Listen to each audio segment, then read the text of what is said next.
I'm Melissa Fasseldon, and welcome to Broad Appeal, a show about boss women and queen bees where we feature inspirational women who are writing and living by their own rules. Today, we are interviewing Beth Greenawalt, and Beth is the founder and owner of Parent Solutions Parent Coaching right here in Milton. Welcome, Beth. Thanks. So good to have you. So, you started off your career as an engineer. I did. So can you tell us a little bit about your engineering experience? Sure. I have a degree in mechanical engineering, and I worked in the biomedical field. I worked designing medical instruments, and I did that for about 7 years until I had my daughter. Okay. And I decided I wanted to stay home for the first beginning of my time as a parent. And when she hit elementary school, and I thought, yeah, maybe I'll go back to work, the internet had happened. So when I was working, it was in the dinosaur age of I had my own computer with a program that I would do my work on, and then I'd print out paper, and I would walk around. Was it a dot matrix? Yes, I mean it was so that we'd walk around, we'd get paper signed, and in that 7 years, my husband's telling me about email and internet connection, and I just went. In addition to being overwhelmed by the technological changes that may have happened, I couldn't even imagine how I was going to learn this whole computer-driven new business world. So I decided I was going to go a different direction. Good for you. I mean, it's fun to change it up sometimes, Yeah. right? Mm-hmm. So now you're a parent coach. Yeah. And you were so interested in parenting and child development that you got a master's degree in parent coaching and child development. Yeah. So how did you make that jump? I mean, that's a big jump. You know, you've been out of the workforce for a bit. The internet happened, and it happened in education as well. So how was that? How was that transition, and how did you deal with it? Well, you know, I dipped my toe into several different things. I worked for a social worker neighbor who did neurofeedback, which is a way to support people that have ADD. So I worked with him for a while, helping people improve with ADD. It was really interesting, and I started to learn that the model of having your own business and working with clients gave you a lot of flexibility and time management that I was really interested in. So then I actually went to a career coach, and she helped me immensely, helped me figure out what I'm really passionate about. And I love being a parent. I still love it. My daughter's 22. I'll always love it. And I find it fascinating to read about how and why we move through the world, how different people parent, how our brains work, how we work interpersonally together, and this is what I read for fun. And so this is what I do now as a job, and that was what the career coach led me to. And when she told me, I think a parent coach would be a perfect job for you, I said, what? So it wasn't the immediate light bulb. It wasn't the immediate light bulb. No idea what that meant, and had no experience with what it was going to be. So it's all been a whole new creation for me, from going to get my master's to building this business that I have now. Now, and you got your master's when your daughter was pretty young. She had just entered high school. Okay. So it was fun that way. So you were both studying. We were both studying together, and she actually was the pro and would give me tips. So she because was the I tutor. hadn't studied it a long time. Yeah. And I'd complain about, a professor or something I had to do that seemed irrelevant, and she would roll her eyes and go, "Oh, Mom." Yeah. No kidding. So she was the expert. That's awesome and super helpful. Yeah.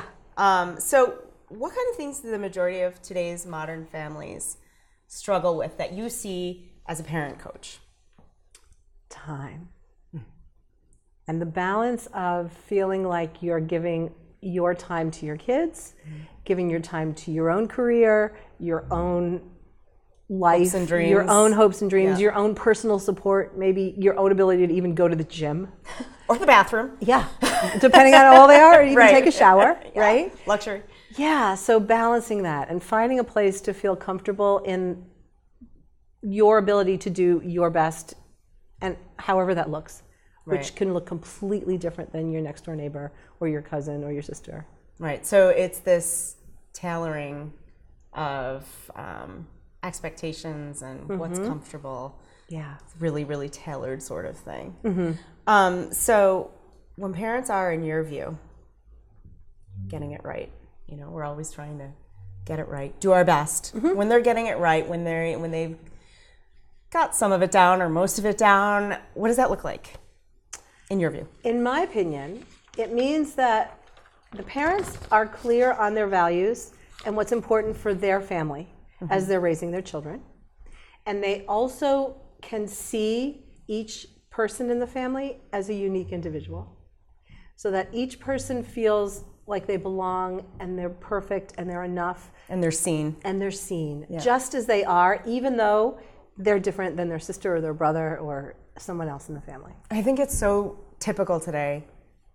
It's so common.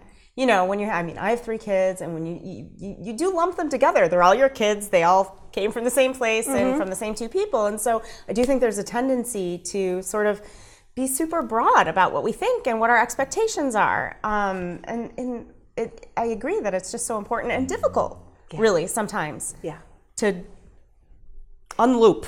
Yeah, you know, because to what take it worked for the apart. first one, you just assume is going to work for the second one. And it doesn't, It ever. doesn't. It never does. It And then the doesn't. third one, just forget it. Right. You're winging it at that Yeah. point. And you realize that you're winging it at that point, I think, too, you know, and maybe more comfortable with that.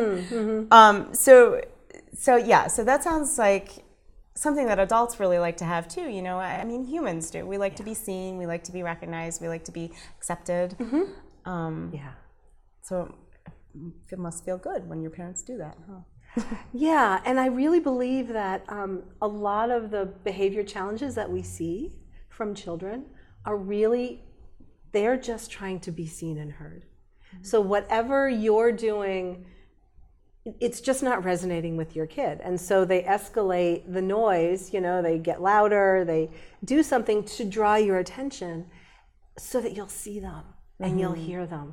And it's really easy to observe in a, like in another family someplace else, in the mall or something, and you'll see the 3-year-old be like pulling on a mom and saying, "Mom, mom, mom, mom, mom." And she's not paying attention, she's doing some other thing, she's on her phone, whatever. And you watch it escalate because she's not noticing. And then all of a sudden he's on the floor having a tantrum, and she looks at him and she's embarrassed and she overreacts. And really all it took was, notice me at the beginning. Right. And I know I'm small, but I'm right here. Yeah, it's that. So what are ways that parents can do this? What are some like easy ways? You know, because it sounds easy, but sometimes it's really not that easy. So what are some ways where, you know, kind of step one in seeing your child and wanting to make sure that they know you're seeing them? What are some ways that we can do that? I just heard Shona Rhimes give a TED Talk. It's an old TED Talk, but I just saw it. Okay. And was it on paper? No, just kidding. And she talked about when she started to go through her year of yes, that if one of her children asked her to play with them, no matter what she was doing, if she was going out to a presentation or she was going to work and she was already late, she would say yes. And she said it was transformative because they just needed, it often, at this time her kids were like 3, 4, 5 years old, it often was about 5 minutes of time where she would sit there, she'd be completely in the moment with them, connecting with them, they got what they needed, and then they'd go off and then they do moved their on. own thing. And it probably ended up saving time at the end of the day because it was relatively a little bit of time right. on her. And it also had the benefit of knowing when she went off and was gone then for the next 8.5 hours, that she had had a moment with this child and she held that, and it made her feel like she was spending time as a mother like she wanted to. So I really think that was a really key observation on her part. If they need your attention, try to really give it sincerely, directly, for even just a minute. Get right there in their face, on their level, and try to really hear what they're asking you. Okay, well that sounds like really good advice that really applies across the board. So getting back to parent coaching, we just had a little bit, so that was great. What's it like? So if someone were to begin parent coaching today, what would the process look like? Or would it be completely different for every single person? Does it start from the same? Yeah, there's some commonalities because, well, first off, because parent coaching is something that not that many people are aware of or have any experience with, I always offer a free session. So anyone can call me and we'll have a free session. You can get a sense of how we work and talk about a particular issue that you have in your family. And then what we start with are your values. It's the foundation of all the decisions that you make, all of your discipline decisions, all of your boundaries. Anything you make as a family should be based on these values that are what you and your partner want for your children as you're raising them. And how do people know those typically, or do they, are they like, oh, Beth, there are these 5 things, or is there a process to go through that? There's a process, because many people haven't spent a lot of time thinking about that. And it's something that should be foundational to our entire lives, not just your parenting life, but how you live in the world as your own individual person. So I have some tools to use to help you explore those, but often they come in through the stories. We talk a lot I like people to share their stories with me. Tell me about what just happened this morning with your daughter when it was so challenging to get her out the door to go to school. Right. And we start to talk about them, and the places where you're really frustrated or things feel really challenging are probably where behavior is bumping up against one of your values. Interesting. Because that's what really bothers you. So you could have a value of,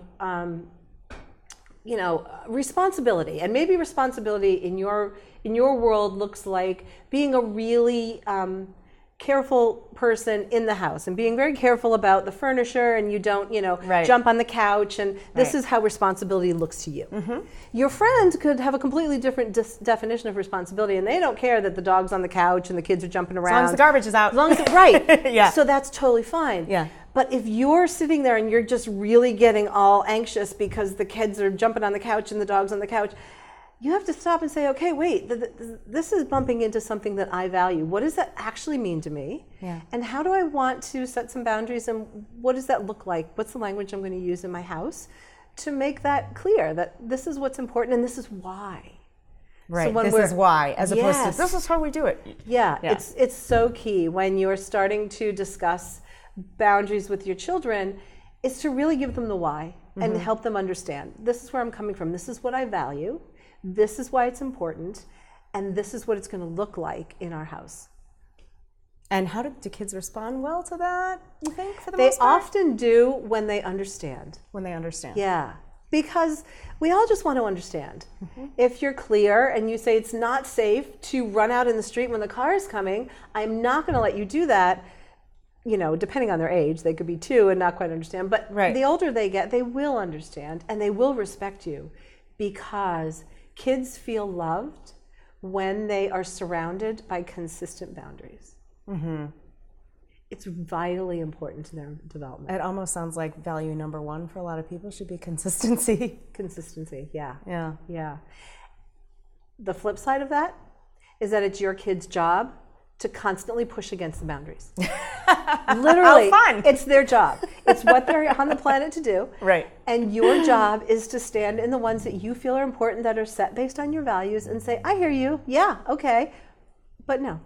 This is why, this is a rule in our house, because this is what I value and this is what's important to our family. And they'll just keep checking. And you just keep standing. And everyone is going to feel better because of it. Right. Does anyone ever, write them on the wall or anything like that? So the values, I highly recommend you do writing that. them on the wall? Having them on the wall. I mean, I've had people make one of those pretty little word, posters or something like that. Those are, and they're attractive. Family. Yeah, in our family. Sounds like a good Christmas gift or a holiday gift or something like that almost. It would be really lovely. Yeah. Because that is what you're basing your family. It's, you go to work and you have a mission statement, right? Yeah. It's the same thing. What's the mission statement for our family? Yeah. How are we going to move through the world? What does it look like in our house? It's so great. I mean, why don't they give us this in the hospital? After kid number 1, okay, what's the kid's name and all this other stuff, and what's your mission statement? Yeah. How are you planning to raise this You child? can't leave this hospital without one. I know. It would be handy. Yeah. So we talked about values, we talked about seeing kids. Are there 1 or 2 quick things that parents can do right now, after watching this or while watching this, that can improve the way that their families run? Like a nice little takeaway from this show today.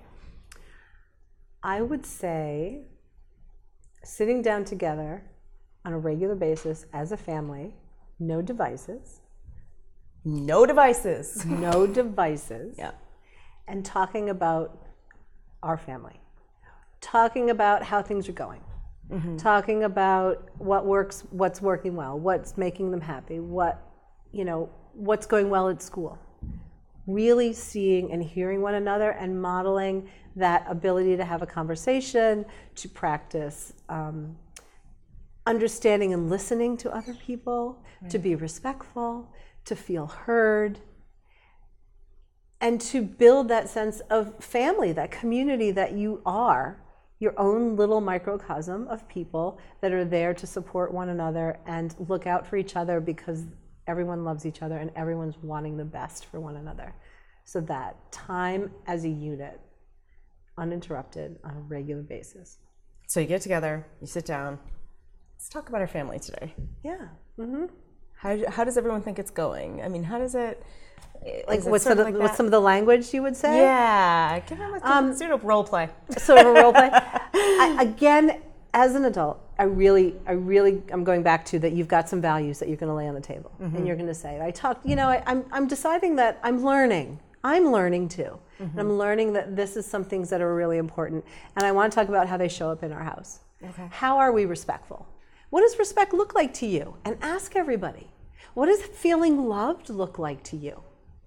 And ask everybody. These can be little projects. These can be little craft projects that you can draw pictures. Yeah. Feeling love for me is completely different than feeling love for you. And understanding that and getting that realization from your family members, then you can make sure that you address that person in a way that they feel loved. And hearing it right from them, it makes it so much easier. Oh, this is how I do this. Perfect.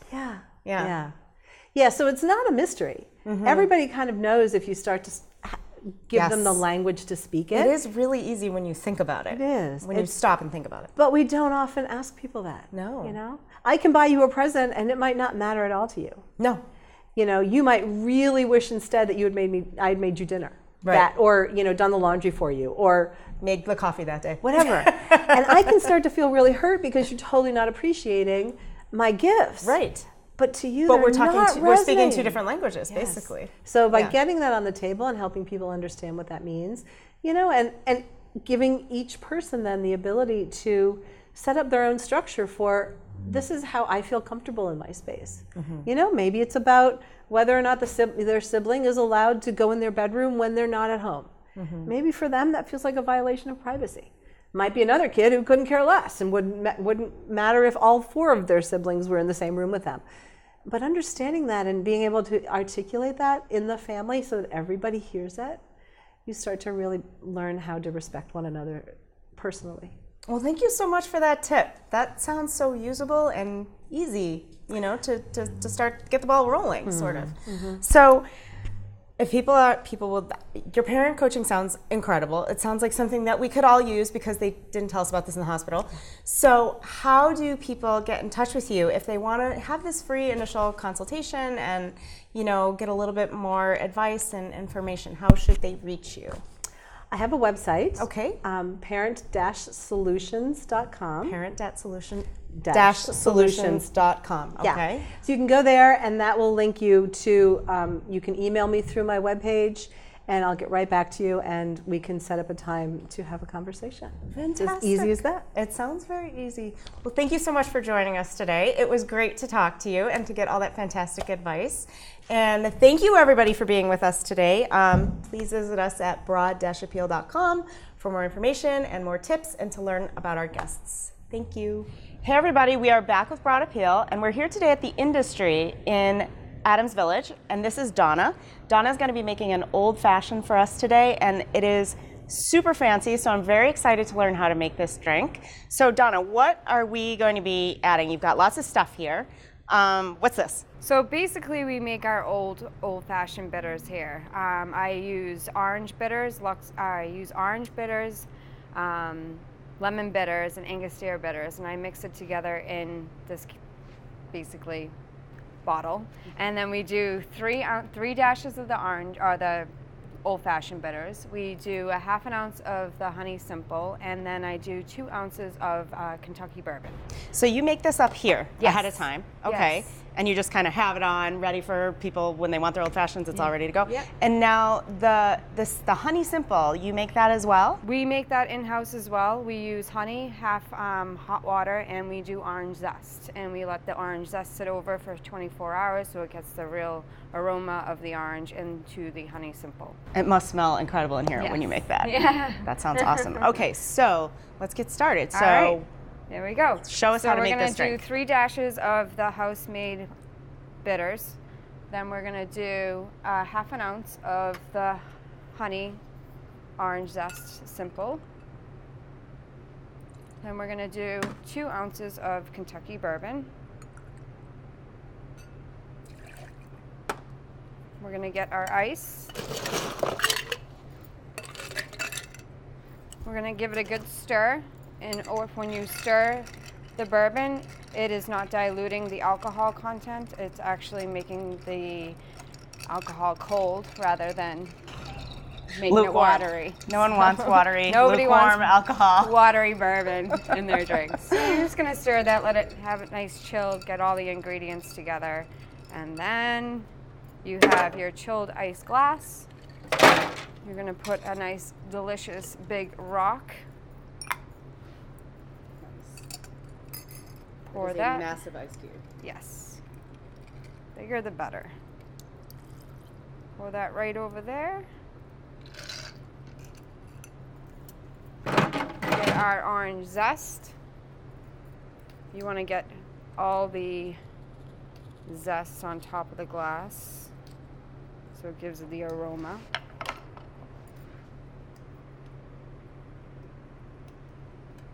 It smells so good already. Right around the ice cube. Luxardo cherries. Now, tell me a little bit more about those cherries. They are very dark. They're not maraschino. They're not maraschino. They are real cherries that are basically cooked down into cherry, like a cherry liqueur. They look Like a cherry fantastic. alcoholic liqueur. They sound fantastic. All right, I'm going to give it a whirl. This is not usually something I drink. Let's try it. I'm open to something new. Okay, this may be my drink now. This is absolutely fantastic. So a lot of people love that drink. It's so good. People that are afraid of bourbon, it doesn't really have that That whiskey yeah, thing. Yeah. That thing that super whiskey does. smooth. Ooh, and Yeah. it's really And nice. it warms you up on It a does winter's warm night. you up. Yes. Well, thank you so much for making this for us. You're very So welcome. come on down to the industry to enjoy this drink and to see Donna. And if not, you can try it at home. But I highly recommend Donna's version. Thanks for watching us. And for more recipes, visit us at broad-appeal.com. Hey everybody, it's Melissa Fasseldon. We are back with Broad Appeal, and we are going to get a quick tip, word of wisdom from Beth Greenawalt from Parent Solutions. Beth, do you have some advice for us that we can take with us today? Yes, one of my favorite parenting tips is what I call the do-over. Now, whenever we're trying to learn a new behavior, sometimes we act in the way we want to, and sometimes we remember after the fact that we wish we had acted in a particular way. So the do-over allows you to basically undo what you just did, rewind the tape. So you can either yourself say, okay, wait, sorry, I want to do that over. Please erase what I just said, walk out of the room, come back in, and readdress the issue in a different way. And you can also allow this for your children who are also learning and trying to be, better people all the time, that sometimes we impulsively make a mistake. And to do it over, be forgiven for that error, is a very freeing and growing and accepting experience. It's one of my favorite tips. It sounds fantastic. Sometimes I have to do this show over because I pronounce things wrong. So that is wonderful. There we go. Like I get to ask for a do-over, but this is real life do-over, and it sounds super impactful and kind of wonderful. Yeah. Well, thank you again for being with us today. Any more information from Beth, visit, what is it again, your website? I need a do-over. Yeah, there you go. Parent-solutions.com. All right. Thank you so much again, Beth, for joining us today. You're welcome.